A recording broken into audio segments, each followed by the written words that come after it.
Les gens du Nord ont dans les yeux le bleu qui manque à leur décor. Les gens du Nord ont dans le cœur le soleil qui n'ont pas dehors.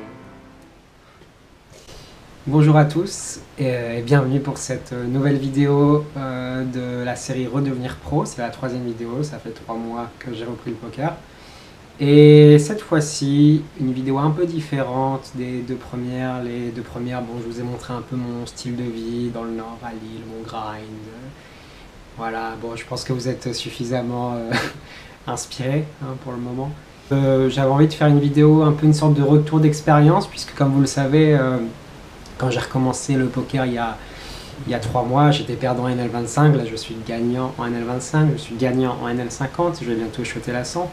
Et donc j'ai eu énormément, j'ai eu beaucoup de monde.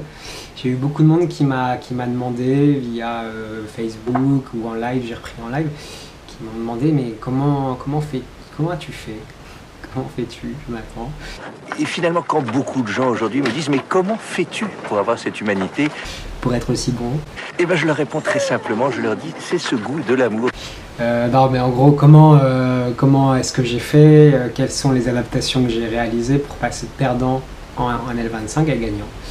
Et bon, bah voilà, cette vidéo va parler des 4 adaptations majeures qui ont fait que je suis passé de perdant à gagnant en micro-limite online. C'est parti. Les gens du Nord.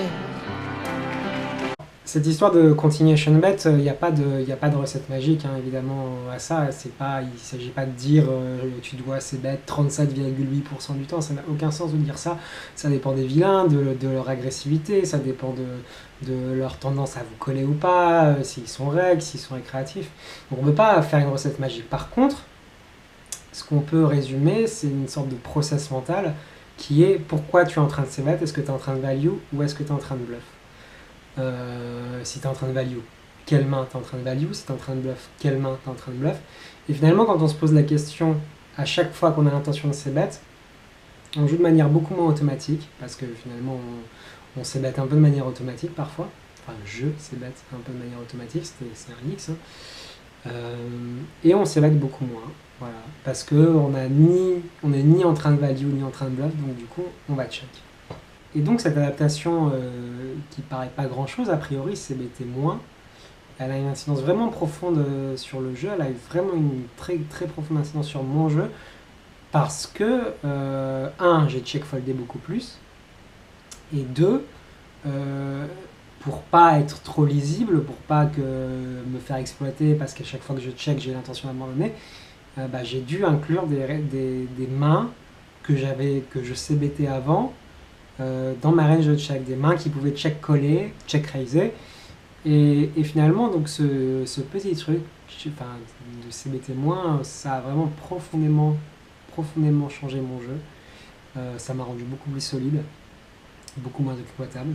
Du coup ça m'a vraiment, je dirais, pas forcément fait gagner en win rate, mais ça m'a fait arrêter de saigner mon win rate à faire des c-bet, des check fold turn, ou des c-bet 2 barrels, check fold river, ou même des 3 barrels qui se faisaient laminer. Donc voilà, petite adaptation qui paye pas de mine comme ça, mais qui était vraiment importante. Les gens du Nord. La small blind, c'est la position la plus dure à jouer au poker. On est hors position pendant tout le coup. Et pour peu qu'on ait des gens qui soient compétents en big blind, au bouton, etc., on est vraiment dans une position compliquée. Je jouais beaucoup trop loose en small blind. Je collais des mains comme, je sais pas, dame 10 off contre des vilains compétents. C'est des mains qui doivent être foldées. C'est des mains qui jouent très mal quand il y a des multi-barrels. On est vraiment dans la merde à chaque fois. Donc vraiment resserrer ma range en small blind, que ce soit ma range de call, que ce soit ma range d'open. Finalement aujourd'hui en small blind, je call quasiment plus rien, je 3-bet pas mal et je fold le reste du temps.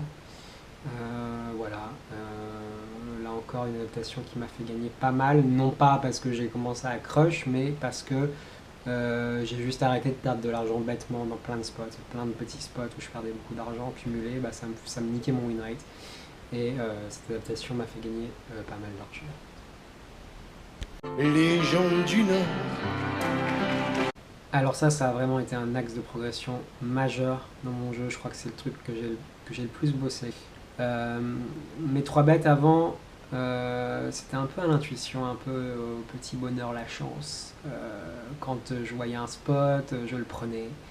Et peu importe mes cartes. Le problème, c'est que quand j'étais call, j'étais dans des spots avec des mains assez moyennes, où je pouvais difficilement continuer l'agression. Je sais pas, par exemple, ça pouvait m'arriver de 3BT contre un mec qui openait beaucoup, par exemple, au bouton et qui foldait beaucoup face au raise. Ça pouvait m'arriver de 3BT à suite off, par exemple. Et pour le coup, c'est vraiment une main pourrie parce que c'est une main qui est toujours dominée par une range de call, parce que le mec va coller des As-10, As-Valet, As-Dame, As-10, As-Valet, As-Dame. Donc on va pouvoir difficilement value cette top pair. C'est une main, on va pouvoir difficilement mettre la pression aussi parce qu'on n'a pas de tirage 15, on n'a pas de tirage couleur backdoor ou même front door, enfin on n'a rien. On est vraiment toujours dans des situations hyper compliquées, on va pouvoir rien faire avec ces mains. Et du coup, voilà, donc j'ai vraiment à froid avec mon coach établi des ranges, bouton contre cutoff, bouton contre UTG, small blind contre big blind, etc., etc. Toutes les positions. Et bah ça, à la fois en me donnant une range de value évidemment, en fonction des positions, mais également une range de bluff. Et en choisissant évidemment avec soin cette range de bluff. En prenant en compte, je ne vais pas vous le dire exactement quelle main, mais bon, vous pouvez vous en douter, en prenant en compte ce que je vous ai dit plus tôt, c'est-à-dire des mains qui vont pouvoir barreler, plein de boards, voilà. Voilà, je vous laisse travailler un peu quand même. Mais bon, ça clairement, je crois que ça a été l'adaptation qui m'a fait le plus progresser. Les gens du Nord. La 4e adaptation, vous connaissez, enfin, je veux dire, tout le monde parle du mental au poker. Mais c'est bien pour une bonne raison, hein. Le mental au poker, c'est ce qui est le plus important. Parce que vous avez beau être le joueur le plus techniquement affûté, si votre A-game est génial et votre B-game est complètement pourri et que vous tiltez dès que vous perdez un coup, bah, ça sert à rien d'être excellent, quoi. J'ai lu le mental au poker plusieurs fois. Je le lis régulièrement, je continue à le lire, il est toujours près de moi. Et j'ai beaucoup progressé là-dedans. J'ai identifié vraiment mon tilt, les causes de mon tilt.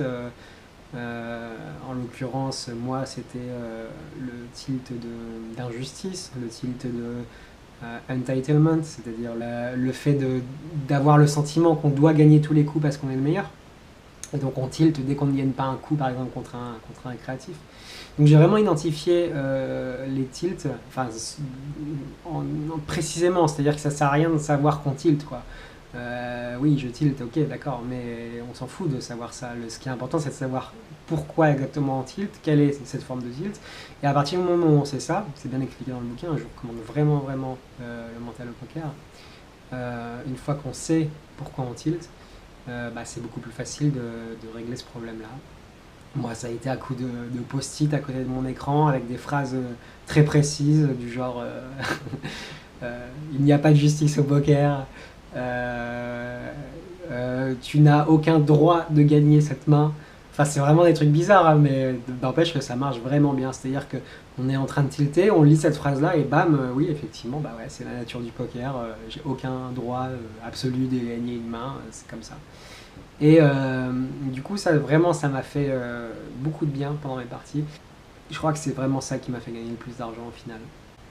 Parce que j'avais pas un tilt très spectaculaire, hein. J'avais un tilt assez insidieux qui disait pas trop son nom, hein.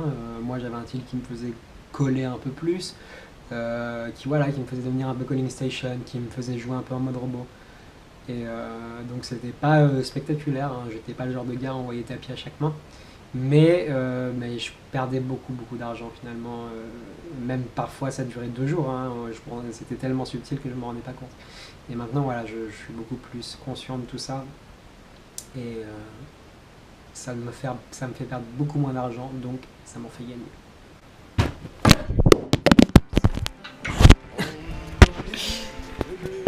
Voilà, c'est la fin de cette vidéo. J'espère que ça vous a plu. Si ça se passe bien, mon grind, j'espère vous faire la même pour les 4 adaptations qui m'ont fait gagner en ML50. Hein, parce que voilà, ça serait cool de pouvoir monter en progression. Ça serait cool de pouvoir monter en ML100. D'ici là, je vous dis à bientôt, au mois prochain. Et voilà, bon grind. Dans le cœur, le soleil qui n'ont pas dehors.